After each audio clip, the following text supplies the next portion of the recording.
দাদার কাছ থেকে পৈতৃক সূত্রে আব্বা পেয়েছেন কিছু জমি জমা, বসত বাড়ি, পরিবারের দায় দায়িত্ব আর অভাব অনটন। নানির কাছ থেকে মায়ের সূত্রে আম্মা পেয়েছেন একটা রূপার হার, সবার অবহেলা আর তুচ্ছ তাচ্ছিল্য। কৈশোরে আব্বার স্বপ্ন ছিল একটা ফিনিক্স সাইকেল কেনার, তার পরিবর্তে কাঁধে কোদাল নিয়ে নামতে হয়েছে তাকে চাষের জমিতে।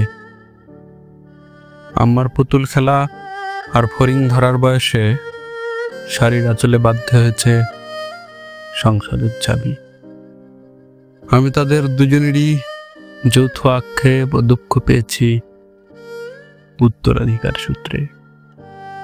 আমি তাদের দুজনেরই যৌথ আক্ষেপ ও দুঃখ পেয়েছি উত্তরাধিকারী সূত্রে, এবং আমার দুঃখের বয়স মাত্র 21। এবং আমার দুঃখের বয়স মাত্র 21।